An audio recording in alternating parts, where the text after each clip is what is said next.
Buenos días, chicos. Vamos a comenzar. Pues bienvenidos a esta materia que es fisiopatología de las alteraciones metabólicas y clínicas.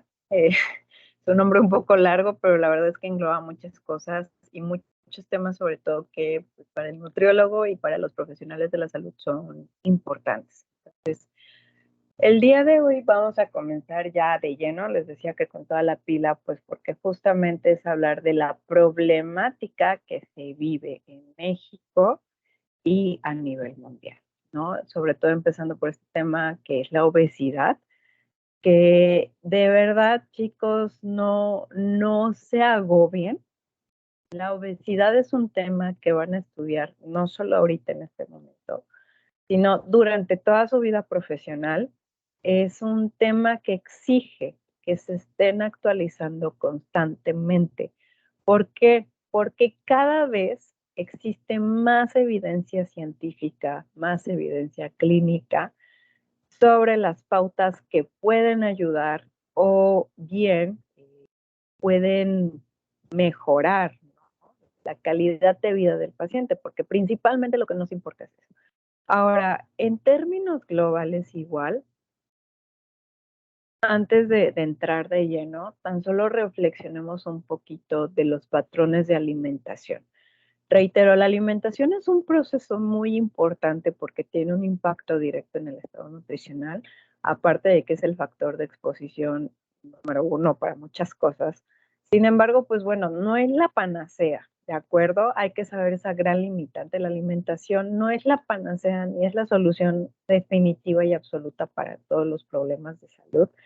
Sin embargo, la carga que tiene es considerable, pero en algún momento de su vida profesional, si tienen dificultades con la alimentación, no se frustren, o sea, siempre va a haber una limitante.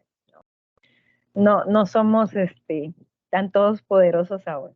Y sobre todo, pues bueno, nosotros actuamos mucho con la prevención, sí, y también con el tratamiento, pero va a haber momentos que nos van a desafiar profesionalmente. Y por eso la necesidad de estar estudiando, ¿no? Ahora, en cuanto a la alimentación también, ¿qué ocurre? No vamos a hablar de los patrones alimentarios de México desde el México mesoamericano y cuando ocurrió la colonia. No realmente pensamos en la alimentación desde el Tratado de Libre Comercio a la fecha. ¿Qué ha ocurrido? ¿Cómo se ha ido modificando tanto la alimentación? Que finalmente, pues bueno, somos de los países que tienen casi bueno, tiene el número uno, ¿no? En lo que son prevalencias de obesidad, no solo en adultos, sino también en pequeñines. Va muy de la mano con la alimentación. El tema con la alimentación es que realmente, ya que estamos comiendo, ¿no? O sea, entran tantos factores en juego, es hablar desde el bolsillo, es hablar desde el conocimiento y a veces cuando siendo nosotros como licenciados en nutrición o siendo profesionales de la salud, pues hay que también reconocer que a veces hablamos desde nuestro sesgo. Entonces, pues tantos factores que realmente el poder hablar de la obesidad implica como no solo meter a ciencias de la salud, ¿no? Sino también un poquito la parte de la antropología, historia, cultura, o sea, tiene más de una perspectiva, hasta la psicología, o sea, muchísimos factores, mucho vierte sobre lo que es el tema, ¿no? Por eso pongo obesidad, ¿qué se sabe realmente? Entonces aquí lo vamos a ir viendo como un poquito enfocado. En sí, pues bueno, ¿qué es la obesidad para empezar? Si lo consultamos con base a lo que nos dice la Organización Mundial de la Salud, lo van a encontrar ustedes como que el sobrepeso y la obesidad se definen como una acumulación anormal o excesiva de grasa que puede ser perjudicial para la salud. Desde ahí, en ese punto, ustedes pueden ser críticos, tomar esta definición y cortar para ir analizando parte por parte, ¿no? Porque nos está diciendo una acumulación anormal. Entonces, preguntarnos, ok, ¿qué cae o qué entra dentro de la normalidad? Porque si lo vemos, no como poniéndonos como las personas que somos, ¿cuál es el diálogo en cuanto a la masa grasa, no? Realmente se ha apuntado como que la masa grasa es mala o es el enemigo, cuando realmente la masa grasa pues es también como un tejido endocrino muy importante y que regula diversas funciones metabólicas. Ahora, nos dice, o excesiva de grasa. Y ahí sería la pregunta, bueno, pero entonces, ¿cuándo hablamos del exceso de grasa? Y también, ¿qué tipo de exceso de grasa? Porque no es lo mismo si yo hablo de una grasa subcutánea, así hablo de una grasa visceral. Y una limitante que tenemos es que no para todo hay punto de corte. O sea, como mexicanos copiamos así tal cual, copy-paste lo que dice Estados Unidos, pero ¿cómo es la población de Estados Unidos? Muy diferente en características, ¿no? Se han hecho estudios en México, sin embargo, la robustez que tienen sus datos de sensibilidad y especificidad, pues desgraciadamente en algunos casos no cumplen. Entonces, no se pueden tomar como los criterios universales. Cada vez son más los esfuerzos para lograr esto, ¿no? Es la meta, es el objetivo. Ahora, también si nos vamos de forma crítica a lo que nos dice la Organización Mundial de la Salud, nos menciona que el índice de masa corporal, que todos lo conocemos, el famoso IMC, que es este indicador sencillo, fácil, ¿no? Que usa solamente el peso y la talla, pues para poder estimar y diagnosticar la obesidad, en qué grados, ¿no? Sin embargo, pues bueno, una cosa es la relación de la talla y el peso, y otra cosa es en un sentido crítico, decir, bueno, esto es masa grasa, en exceso, esto es masa muscular, porque también otra cosa, ay, perdón, otra cosa no es solo hablar de la masa grasa, es hablar de la calidad de la masa muscular que tenemos, si es metabólicamente activo, pues realmente es que es tan complicado, ¿no? Poderlo tratar o que el abordaje sea el 100% efectivo. Todavía no lo logramos y no sé si lo logremos nosotros en vida, pero futuras generaciones probablemente sí, ¿no? Otro aspecto importante, pues sabemos que la obesidad es un problema realmente complejo, donde factores del estilo de vida, el ambiente y el trasfondo genético tienen pues una carga considerable, ¿no? Y como les decía, todo vierte ahí. Hay interacciones muy complejas. En todos los años que han pasado se han puesto diferentes hipótesis. ¿Por qué hay personas que comen como comen y son delgadas? ¿Por qué hay personas que comen poquito y de repente parece que se inflaron? O sea, realmente ninguna teoría permite que se expliquen todas las manifestaciones de la obesidad. De hecho, la obesidad nunca es homogénea, ¿no? Y no lo podemos aplicar de manera uniforme a los individuos. Yo puedo tener a dos individuos con características similares, peso, estatura, la cantidad de masa grasa, etcétera, pero por cómo convergen bueno, cómo se mezclan los diferentes factores, la sintomatología, perdón, es completamente diferente. Entonces, otro aspecto importante es hablar del tejido graso. Aquí perdonen que no se lo ponga y que esté obviando un montón de cosas, pero les voy a compartir el artículo. Eh, el tejido graso, para empezar, hay tejido graso pardo, recuerden que normalmente es abundante en pequeñines, perdón, porque este termorregula, y está el tejido graso blanco, y pues este es el que predomina en la etapa adulta. El meollo del por qué se los menciono, el meollo del asunto aquí es que el tejido graso pardo contiene mitocondrias, es decir, sí llega a consumir energía, mientras que el tejido graso blanco pues realmente no. Ahora, pues realmente la función del tejido graso blanco es almacenar la energía. Y ahí nos lleva a otra situación. No es lo mismo que yo hable de un tejido graso que aumentó en número de células, hiperplasia, o en el tamaño, la hipertrofia. La función metabólica que me lleve un adipocito de un tamaño adecuado es muy diferente a la función metabólica que me está llevando a cabo un adipocito hipertrófico, porque su perfil secretor normalmente es negativo. Ya viene todo un desbalance aquí. ya vienen los temas que de pronto decimos, ¿no? La grelina aumenta de repente, la adiponectina aumenta, o sea, viene toda una alteración que las veremos más adelante, no se preocupen. Ahora, otro tipo también es hablar, sabemos que tenemos la grasa subcutánea, tiene una importante función de protegernos. También la grasa abdominal no es todo negativo porque finalmente protege a las vísceras, a los órganos, pero el tema es que cuando hablamos de la acumulación, puede llegar a ser tal y tanta que se empieza a acumular en los sitios donde no es lo habitual, la famosa grasa ectópica, cuando se empieza a quedar en los órganos. El tema con la grasa ectópica es que difícilmente puede pasar por un proceso de lipólisis. Entonces, ahí es cuando hablamos de que la obesidad, o bueno, el exceso de masa grasa es un dolor de cabeza, es un problema metabólicamente hablando. Y en este sentido, pues desgraciadamente no existe un algoritmo o alguna fórmula de predicción que nos permita decir, si esta persona tiene esta serie de características, es muy probable que desarrolle grasa ectópica, o sea, no existe tal cual. Por eso es que realmente es complicado hablar de la obesidad, o sea, no lo hablemos desde nuestro sesgo, ¿no? No lo hablemos desde ese error, sino que realmente son temas, reitero, que lo tienen que estar estudiando por el resto de su vida.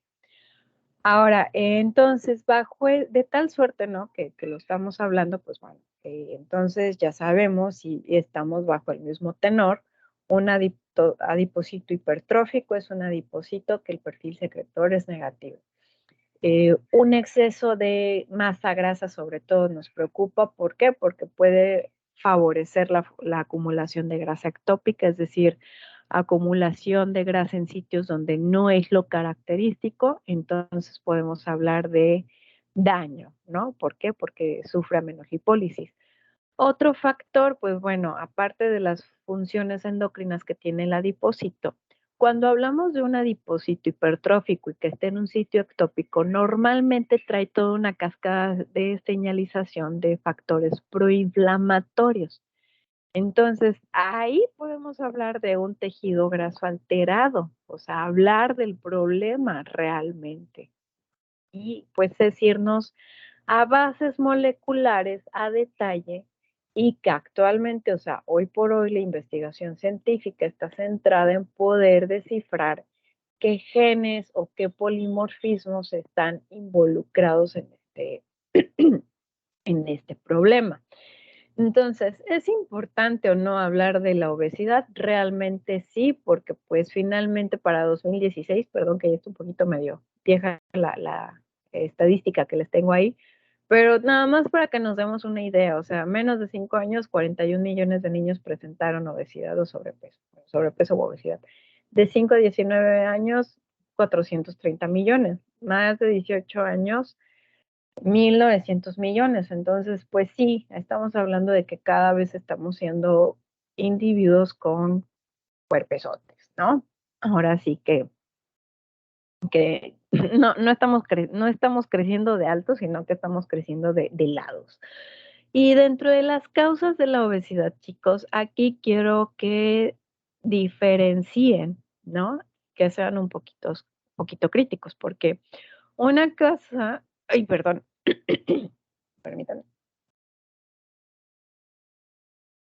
Una cosa es hablar de obesidad primaria, que ahorita lo vamos a ir ahondando a detalle, y otra cosa es hablar de una obesidad secundaria. Como el nombre lo dice, pues cuando hablamos de una obesidad secundaria, pues podemos decir, los fármacos, ¿no? La obesidad secundaria, afortunadamente, encontrando el agente etiológico muchas veces cambia. Sin embargo, la obesidad primaria no puedo decir lo mismo. De hecho, dentro de las causas de la obesidad primaria tenemos algunas ampliamente reconocidas y otras que empiezan a ser más mencionadas. Sin embargo, la obesidad como bien sabemos, nunca jamás en la vida es por una sola causa. Tan solo dentro de la alimentación, les mencionaba al inicio, en México, desde el Tratado de Libre Comercio, el consumo de los alimentos de origen vegetal ha ido a la baja, mientras que el azúcar, la harina refinada, refrescos va a la alza.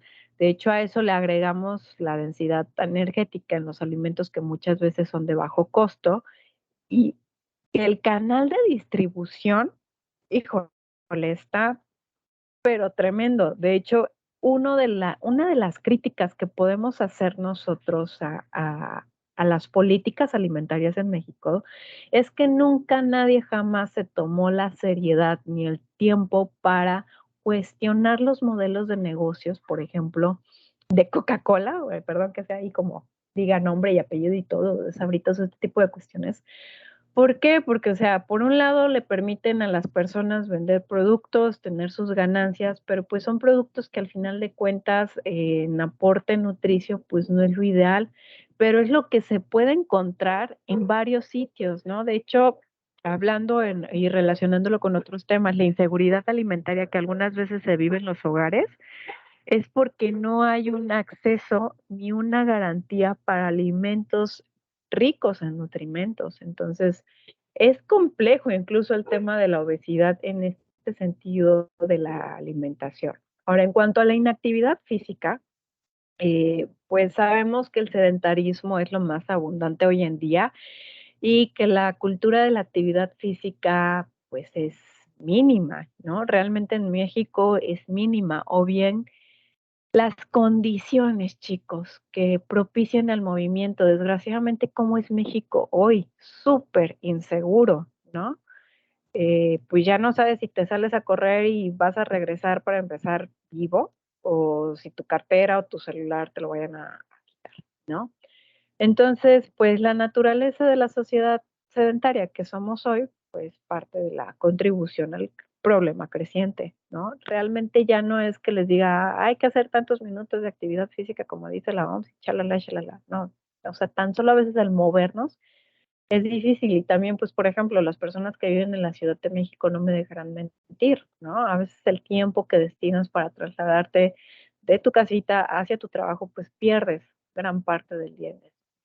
Ahora, otro aspecto importante y que se menciona afortunadamente más es la microbiota, pues finalmente cuando se altera trae cambios en la absorción de los nutrimentos. De hecho, se cree que las bacterias firmicutes y los bacteroidetes tienen una relación simbiótica normalmente.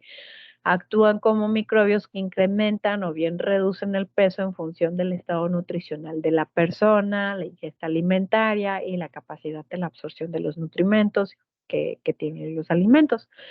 De hecho, pues, por ejemplo, los firmicutes tienden a ser mucho más eficientes para la descomposición de los nutrimentos y la absorción calórica que los bacteroidetes, a diferencia. Entonces, estos contribuyen a la absorción calórica y al desarrollo y mantenimiento de la obesidad en las personas a, a diferencia, ¿no? Entonces los firmicutes son más eficientes, los bacteroidetes un poco más lentos, entonces esto dicho en español, es muy probable que las personas con obesidad tengan mayor proporción de bacteroidetes respecto a firmicutes, ¿no? Este, perdón, se los dije al revés, los firmicutes son los que se asocian más con la obesidad que los bacteroidetes. Ya me estaba cuatro pena. Ahora, esto es aquí como hablarles de algo tipo Frankenstein, porque incluso se han planteado, pues dentro de las pautas del tratamiento, el trasplante de microorganismos, ¿no? O sea, como parte del tratamiento. Ahora, no es tan sencillo por algunos temas que podemos mencionar, como es el caso de la disbiosis intestinal y que les decía en la otra asignatura, a veces cuando hablamos de lo que es eh, pues el intestino, eje intestino-cerebro, y la absorción de nutrimentos, muchas veces estamos hablando de un intestino permeable. Entonces, hoy por hoy tenemos la disbiosis a la orden del día. Ahora, en cuanto a los genes, pues por ahí de cuando teníamos las nociones de genética, sabemos que la susceptibilidad genética depende del genotipo, ¿no? muchos factores hormonales, muchos factores nerviosos que normalmente están implicados en lo que es la regulación del peso. Pero, pues aquí el tema importante es que puede haber dentro de toda esta maquinaria genética, es que hay mecanismos o señales a corto y largo plazo que definen la saciedad y la conducta alimentaria. De hecho, las alteraciones leves de su expresión o cómo interactúan pueden tener una notable repercusión, un daño considerable. Por ejemplo, en el número y el tamaño de las células adiposas, dónde se distribuye la masa grasa, incluso la tasa metabólica basal depende de la expresión de los genes. También, tan solo el trabajo en gemelos confirma que los genes determinan entre el 50 al 70% de la predisposición a la obesidad. También, por ejemplo, el genes en preciso se ha marcado el gen obesidad, que normalmente lo pueden encontrar como el gen OB. También podemos hablar del gen de la adiponectina, el gen receptor adrenérgico. O sea, hay diversos genes que se han ido identificando en esta relación de qué puede predisponer más o menos a una persona para desarrollar obesidad. Y pues a través del estudio de los marcadores genéticos que se sabe que afectan al metabolismo, al ejercicio y a la energía dentro del cuerpo humano, se puede conocer cómo cada persona procesa los nutrimentos, que de hecho aquí viene el hablar de epigenética y las ciencias ómicas en sí, y también ya tenemos incluso, pues la verdad, aportes muy importantes en este sentido, ¿no? Tenemos una mexicana, Alejandra Ponce, que tiene un libro conocido que es Aliméntate según tus genes, ¿no? O sea, cómo por ese sentido podemos ayudarlo por las expresiones epigenéticas y que va de la mano un poquito de lo que lo hemos mencionado, bueno, no un poquito, un muchote, porque el tejido adiposo causa de manera activa la secreción de un amplio abanico de citocinas pro y antiinflamatorias que se ven influenciadas por la presencia de polimorfismos de un solo nucleótido en los genes que las codifican. Entonces, aquí en estas variaciones podemos hablar de los que están relacionados en la sensibilidad a la insulina, a dislipidemias, pérdida de proteínas musculares, el estrés oxidativo, entre otros. Y enfermedades, pues de este tipo, ¿no? Realmente. Entonces, el cambio dietético a una dieta antiinflamatoria y las modificaciones de los hábitos del estilo de vida, pues realmente pueden aliviar la inflamación relacionada con la obesidad. Y no solo con la obesidad, o sea, ¿qué nos preocupa realmente? Pues la sensibilidad a la insulina que se mantenga, que las dislipidemias se eviten lo más que se pueda, la salud cardiovascular preservarla lo más que se pueda realmente, ¿no? Entonces, aquí reitero esta parte de que si bien la alimentación no es la panacea, nos ayuda en muchísimo a prevenir problemas. También, pues bueno, el uso de medicamentos y la ganancia de peso, aunque la ganancia de peso se puede deber a una enfermedad, aquí estaríamos hablando de una obesidad secundaria, hay que tenerlo en consideración, ¿no? Principalmente, sobre todo aquellas personas que usan medicamento para diabetes, fármacos psicotrópicos, antidepresivos, esteroides, sobre todo algunos antihipertensivos. ¿Por qué? Porque pues sabemos que existe una interacción fármaco-nutrimento y que puede ser algo grave. En cuanto a otros factores que a lo mejor ni siquiera lo veíamos venir, el sueño, el estrés y los ritmos circadianos, que de hecho ahorita igual la evidencia científica nos está ayudando porque ha estado apuntando a que tenemos ciertos cronotipos las diferentes personas, ¿no? Aquí puede haber personas que durante cierto momento del día sea mejor la expresión génica y por ende la expresión de diferentes hormonas a comparación de otras, ¿no? También, por ejemplo, el cortisol, ¿no? La exposición tan constante, pequeña y constante que tenemos al cortisol, trae un desbalance que a su vez trae disbiosis intestinal y viene relacionado con lo que estábamos mencionando minutos antes, ¿no? Otro aspecto importante, el tamaño de las porciones, pues bueno, ustedes no me dejarán mentir, todos hemos ido a comprar hamburguesas, burritos, yo que sé, que por 5 pesos más llévate esto. Es más, de hecho, pecaría de hipócrita si no les dijera. Fui el otro día al Italian Coffee y me dio risa porque un frappé cuesta chico 62 y el grande 68. O sea, realmente, ¿cuánto es la diferencia en pesitos? Pues no es mucha, pero sí, sí, como buen mexicano decimos, pues dame el más por menos, ¿no? Estoy saliendo ganando. Y aquí es también el cómo el marketing realmente le vende a nuestro cerebro, ¿no? O sea, cómo caemos. También hablar de obesógenos, virus, patógenos, se cree de hecho que hay varios agentes xenobióticos, varios compuestos químicos exógenos que alteran el metabolismo normal de los lípidos y pues dan el lugar en última instancia al sobrepeso o bien la obesidad. ¿Por qué? Porque los obesógenos se conocen como los famosos disruptores endocrinos que trastocan la homeostasis lipídica y el almacenamiento de las grasas. Entonces aquí uno muy popular es el famosísimo bisfenol, ¿no? Entre otros que normalmente migran del envase hacia lo que son los alimentos y pues durante un tiempo considerable traen estas complicaciones. También a lo largo de los últimos 20 años se han identificado al menos unos 10 patógenos adipógenos como virus, priones, bacterias, algunos componentes de nuestra microbiota intestinal habitual. De hecho, surgió por ahí el término de infectoobesidad, que es un factor contribuyente relevante en la epidemia global de la obesidad. Por ejemplo, el adenovirus, que es, bueno, hay adenovirus de múltiples tipos, pero sobre todo el adenovirus 36 es capaz de inducir adiposidad en animales infectados experimentales. Entonces, aquí es muy variable. Lo que no me encanta de tomar tal cual la evidencia científica es que algunas veces está probado en un modelo animal, sin embargo, extrapolarlo al humano es sumamente complejo por todos los factores. Ahora, para responder parte de la interrogante de cuál es el mejor método para la evaluación de un individuo, si sí o no hay obesidad, pues es importante ser concienzudos de las diferentes técnicas que se emplean hoy por hoy en el diálogo, ¿no?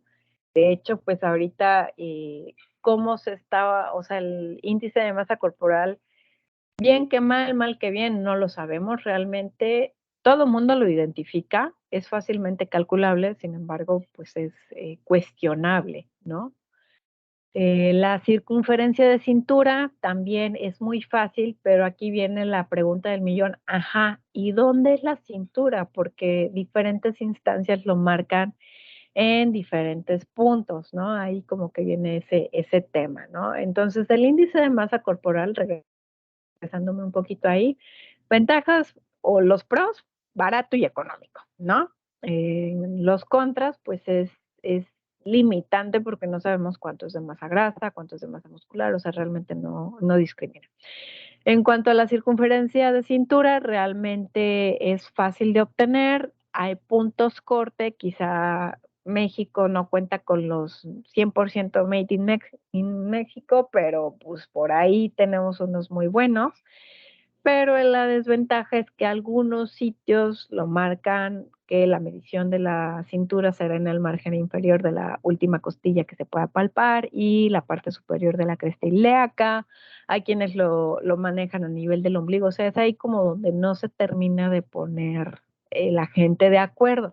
De hecho, cuando veíamos en evaluación del estado nutricional, pues realmente a cómo lo manejan, ¿no? Autores mexicanos es que lo más recomendable sea en el margen inferior de la última costilla que nosotros palpamos, eh, marcamos, palpamos y marcamos igual la parte superior de la cresta ilíaca y en esa parte central, en el punto medio, pues es donde marcamos la cintura, ¿no?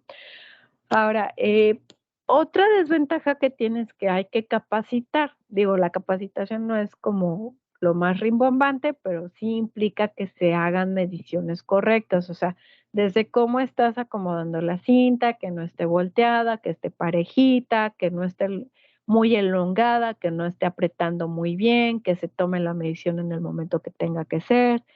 Eh, También otra desventaja es que, pues, yo no me puedo basar en las tablas para población europea, depende la edad.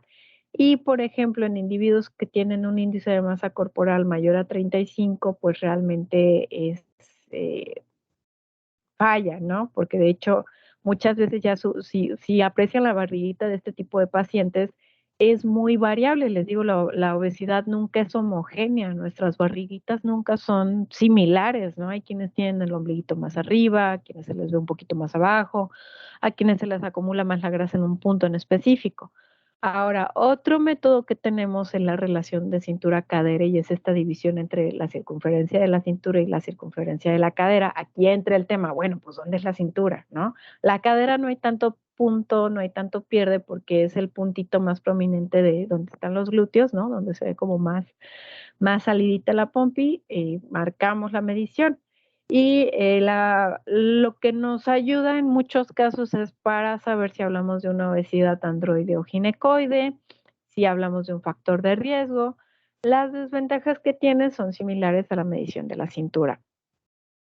Actualmente ya otros más modernos aquí, entrándole aquí a la tendencia, ¿no? Pues son la relación de la cintura-estatura, que emplea la medida de la cintura entre la estatura en centímetros. Entonces, los cocientes deseables, por ejemplo, cuando son inferiores a 0,5 en adultos de hasta 40 años, digamos que estamos hablando de alguien bien. De hecho, aquí ustedes podrían hacer el ejercicio, tomar la medición de su cintura, sacar el cociente y si están por debajo de 0,5, pues ya lo hicieron, ¿no? Lo ideal es que esté entre 0,5 y 0,6 en adultos de entre 40 y 50 años y 0,6 o menos en adultos de más de 50 años. Su ventaja es la estrecha relación que posee con la detección de un riesgo metabólico. Sin embargo, si requiere la capacitación para una correcta obtención de las medidas y como se dieron cuenta por los rangos de edad, no es aplicable a sujetos jóvenes, ¿no? Existen muchísimo más métodos, de verdad muchos, pero aquí puse como los más mencionados, como es el caso de hablar del porcentaje de la masa grasa, el cual en muchas veces se obtiene por el análisis de bioimpedancia, se expresa en términos de un porcentaje, lo cual es súper fácil de interpretar en un ámbito clínico. Sin embargo, el punto, lo crítico es que el punto corte, cuál es el bueno, a partir de qué edad, en hombres, en mujeres, qué tan confiable es el equipo de la bioimpedancia o no. Esa es otra cosa ahí. Pues obviamente equipos de bioimpedancia que son de un menor costo probablemente no sean tan específicos a otros que ya son más caros. Y pues bueno, ¿qué tan caros? Pues imagínense, todavía por ahí de hace 10 años yo tenía el conocimiento de que están en 250,000 pesitos. Yo creo que ahorita ya no estar fácil en 300, 450,000 pesitos, que pues no es tan costeable para todos, ¿no? También aquí hablar de la plicometría, hay un tanto de subjetividad y lo mejor que podemos hacer si le vamos a apostar a la plicometría, pues es certificarnos, ¿no? No hay de otra. Entonces igual es un coste. Ahora el equipo igual. Un plicómetro de los que son los ideales, pues tienen un costo de unos 12,000 módicos pesitos, o sea, también no es algo tan costeable para todos. Entonces, dicho todos estos antecedentes, ¿no? Y también entrando en el tema de la agenda social, ¿no?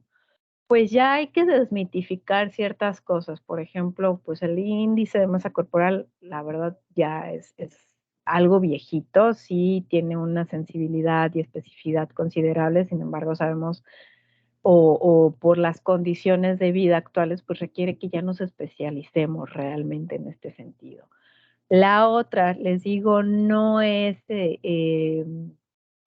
homogénea la obesidad nunca jamás. De hecho, los cuerpos no son iguales, a lo mejor los huesitos sí, pero no son iguales y los factores como caen en cada uno de nosotros no son iguales. Entonces, pues bueno, hay cuerpos de todo tipo.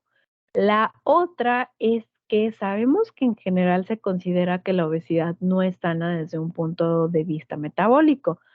Sin embargo, se ha identificado un subgrupo de individuos obesos con un metabolismo aparentemente normal.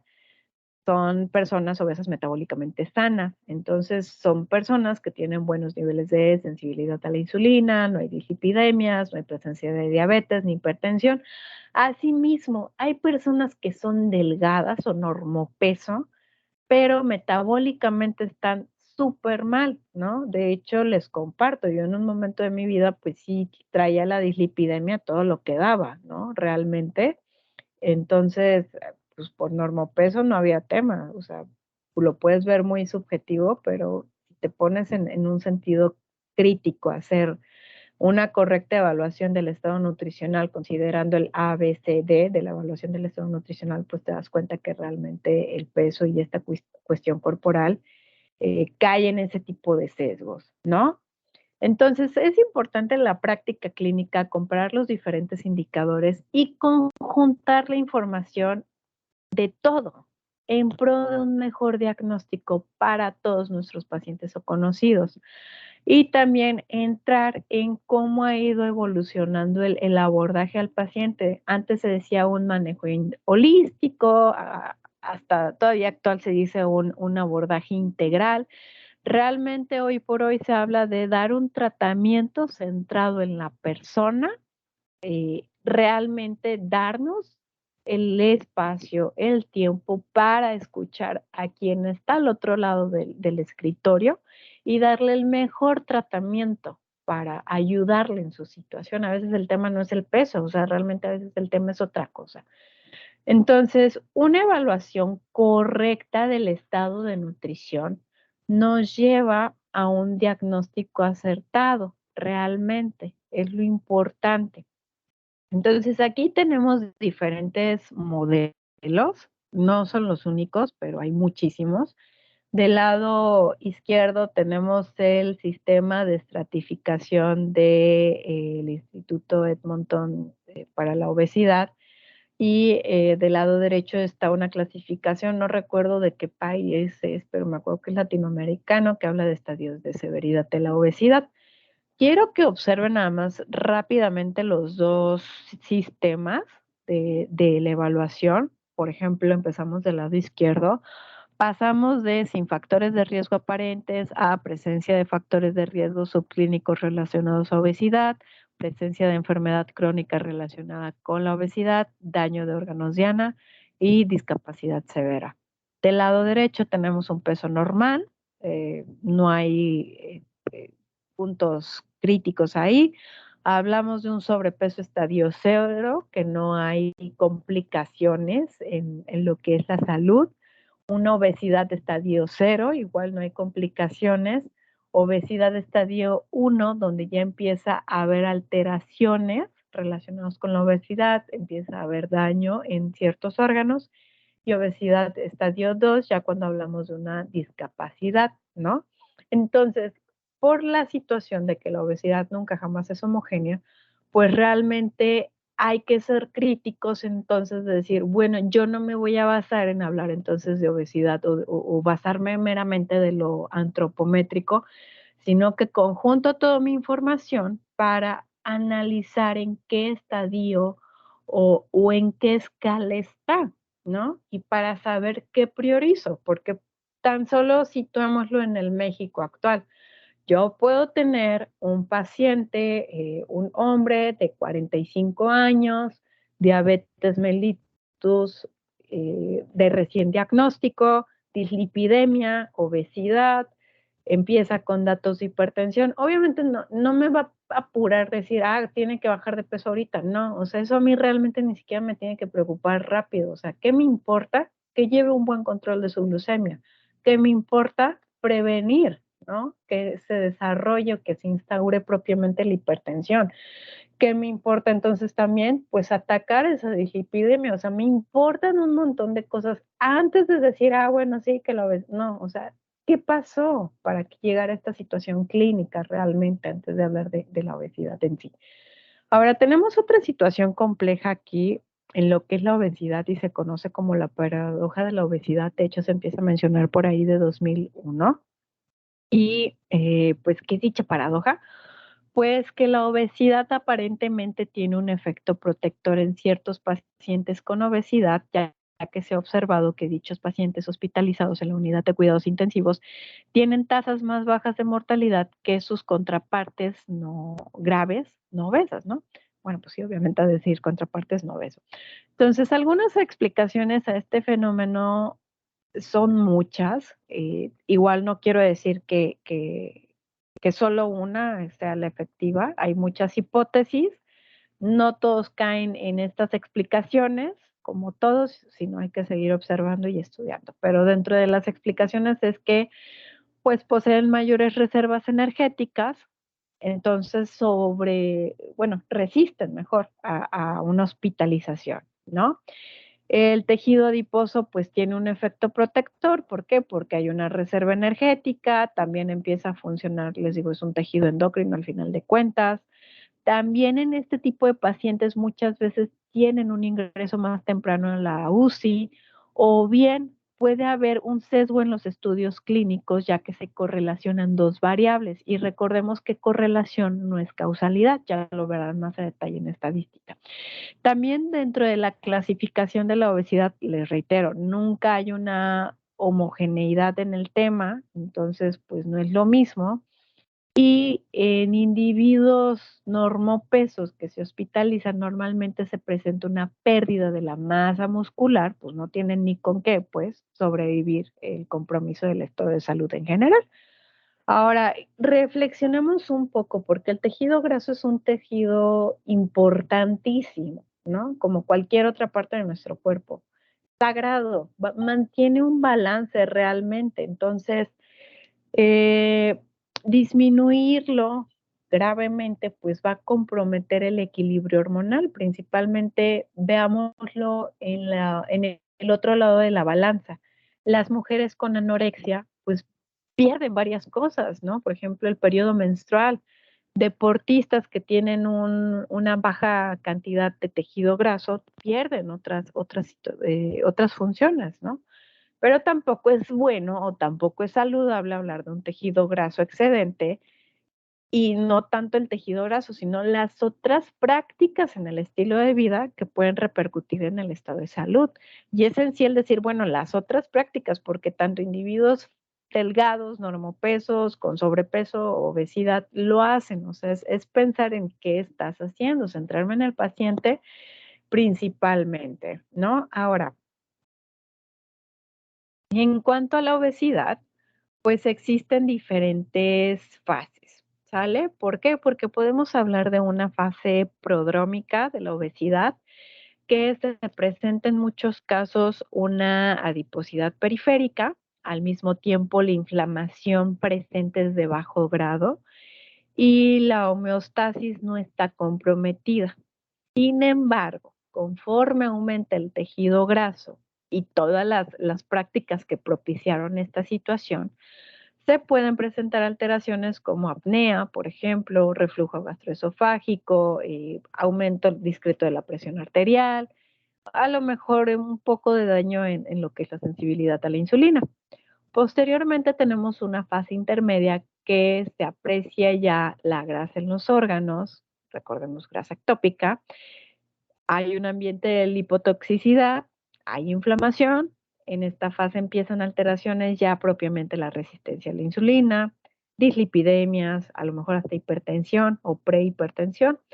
Y en la fase final, la expansión o la extensión del tejido graso, pues ya es responsable de alteraciones de tipo cardiovascular, incluso puede haber algunas limitaciones funcionales y el tema aquí o lo grave es que pueden ya no ser reversibles, o sea, una vez que se desarrolló, pues ya no es tan sencillo echar para atrás todo esto que ocurrió. Entonces, dentro de la evolución clínica de la obesidad, por ejemplo, lo podemos tener de esta forma, ¿no? Hablar de un momento saludable o no sé cómo decirlo, si saludable, o sea, una etapa que podemos diagnosticar o definir como saludable porque no hay datos clínicos ni antropométricos que nos marquen un foquito rojo. Podemos hablar de la parte del sobrepeso, entre comillas, está todo entrecomillado, porque a lo mejor algún indicador antropométrico ya está en desbalance, ya empiezan algunas limitaciones metabólicas, físicas. En el sentido de lo que sigue sería hablar de la obesidad y de la siguiente forma, ¿no?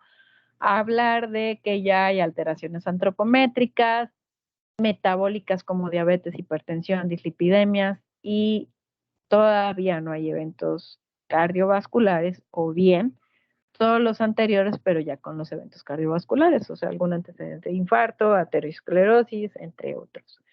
Entonces, aquí el tema, y que de hecho esta imagen, les soy honesta, no me encanta mucho, pero sí es importante explicarla porque pues bueno, muchas veces, ahorita conjuntándolo con la escalita que teníamos aquí atrás, por ejemplo, en la imagencita, por ejemplo, está el sujeto normopeso, o sea, de un índice de masa corporal normal, y que antropométricamente pues hay una buena relación de los compartimentos corporales, ¿no? Posteriormente, del segundo tipito, del segundo dibujito de sobrepeso obesidad, ya empieza el desbalance de compartimentos corporales, entonces, pues más bien ya vienen factores que no podemos como, ay, se volvió loca mi pantallita, factores que en el estilo de vida que van a traer justamente esto, ¿no? O sea, yo puedo hablar de una etapa saludable o bien de que ya tengo ciertos síntomas. Entonces, aquí esta escalita es un tanto compleja, más bien ustedes lo pueden denominar como, bueno, ya sé que hay una fase prodrómica, una fase intermedia y una fase final. O sea, ya es lo más sencillo, ¿no? La obesidad tiene fases, básicamente. Ahora, ay,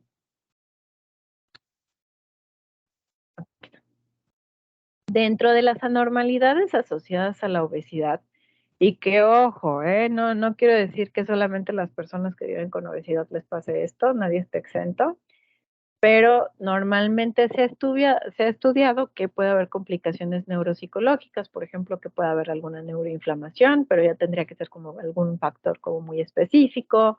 En algunos casos puede haber reducción del volumen cerebral, depresión, alteración del estado de ánimo, alteración del mecanismo de gratificación y recompensa con desarrollo de adicción a la comida, neuropatías, desarrollos de trastornos de la conducta alimentaria. Pero bueno, pues también, o sea, seamos críticos. Una depresión, una alteración del estado de ánimo, incluso un desarrollo de los trastornos de la conducta alimentaria, absolutamente todos estamos propensos a padecerlo. Puede haber alteraciones neumológicas, alteraciones en lo que es la espirometría, alteraciones en la capacidad de inhalación-exhalación, un síndrome de hipoventilación, asma, infecciones crónicas, anormalidades orofaringes, síndrome obstructivo, perdón, de apnea nocturna. Aquí, si no les voy a mentir, por ejemplo, en individuos que tienen un exceso de peso, pues sí están más propensos a una apnea, ¿no? A comparación de la contraparte. Problemas digestivos, chicos. Aquí la verdad lo menciono de okis por lo que van a encontrar en la literatura, pero es que la verdad, seamos honestos, digestivos absolutamente todos, sea delgado, sea, ¿no? Lo presentamos, ¿no? Una litiasis, pues ya quedamos de acuerdo que todos. Una colitis, absolutamente todos, ¿no? Caries, periodontitis, perdón, todos, un reflujo, todos, pero digamos que entre comillas tienen como más asociación. Metabólicos, pues hablamos de una resistencia a la insulina porque viene toda una cascada de señalización proinflamatoria, diabetes, consecuentemente, una hipertrigliceridemia, hipercolesterolemia, hipoalfa-lipoproteinemia, hiperuricemia, hipercortisolemia, el famoso síndrome metabólico.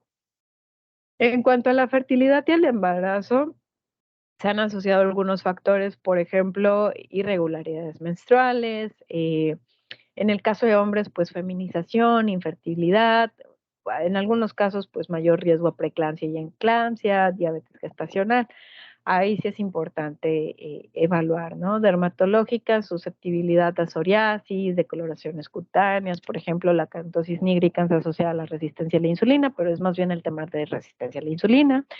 Puede haber mayor riesgo de enfermedades reumatológicas e inmunológicas, por ejemplo, una inflamación de tipo crónico, artrosis, reducción del funcionamiento inmune, también oncológicas, como, bueno, más bien por la observación en diferentes estudios epidemiológicos, ¿no? Que ciertos tipos de tumores se han encontrado sobre todo en individuos que viven con obesidad, por ejemplo, el cáncer de colon y el cáncer de hígado, en el caso de mujeres el cáncer de endometrio, ¿no? Cardiológicas, pues lo que nos preocupa es un infarto, nefrológicas, una falla renal crónica, microalbuminuria, síndrome nefrótico, musculares, pues reduce la condición física, problemas ortopédicos, riesgo de osteopenia, sarcopenia, ¿no? Evidentemente. Entonces, todos los riesgos asociados a la obesidad, lo importante, chicos, y reitero y reiteraré, muchas veces también vienen desde el sesgo. ¿Por qué? Por prescribir una medicina floja, de que a veces ya ni siquiera queremos evaluar o preguntar o llevar adecuadamente una evaluación completa del estado de nutrición. Se obvian ciertos cuestionarios, ciertas pruebas, se manda a la persona a bajar de peso y a lo mejor había un antecedente de algo, ¿no? Tan sencillo como alguien que me refiere problemas de gastritis, le puedo decir, es que es por tu mala alimentación, sorpresa, era Helicobacter pylori y terminó en un cáncer, ¿no? Entonces, en ese sentido voy. Entonces, también puede ser una mujer que tiene muchísimo problema para perder peso, hay resistencia a la insulina, desencadena hasta una diabetes, sorpresa, era un síndrome de ovario poliquístico, se detectó a tiempo.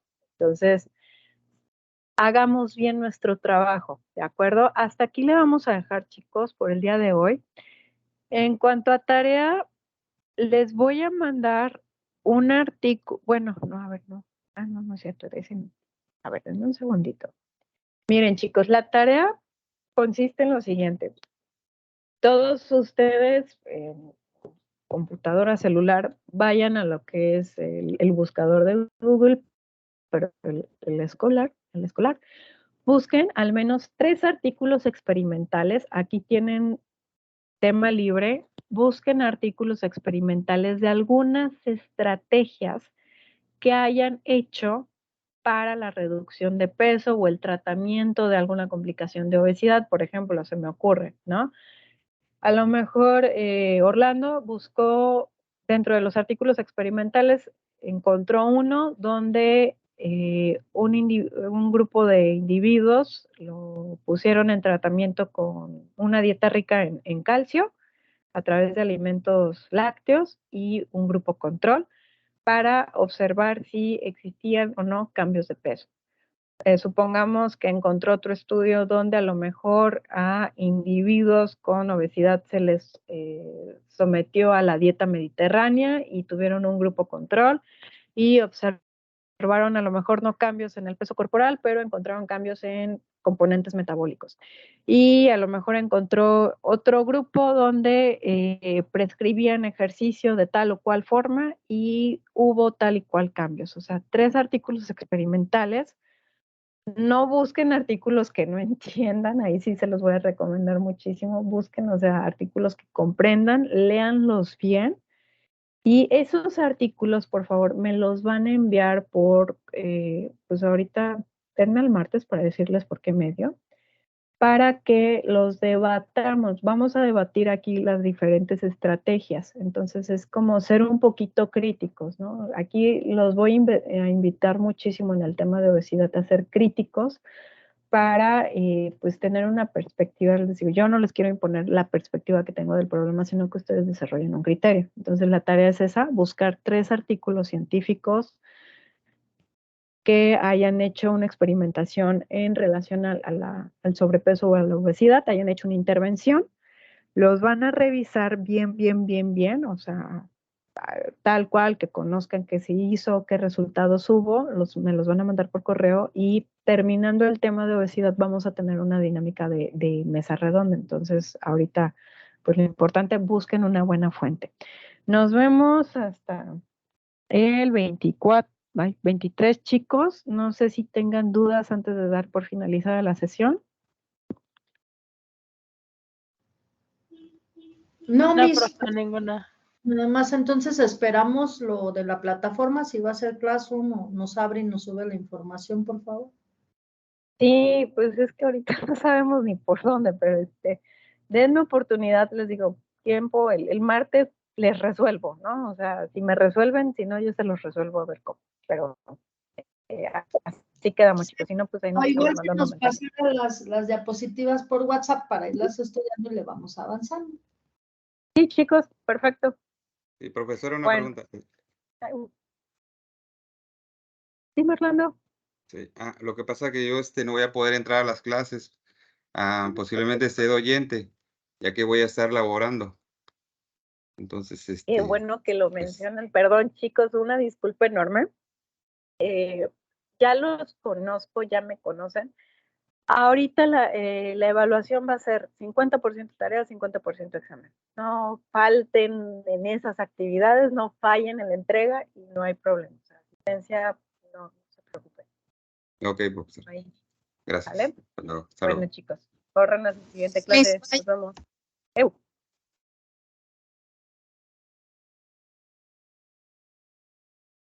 Hay cortancia.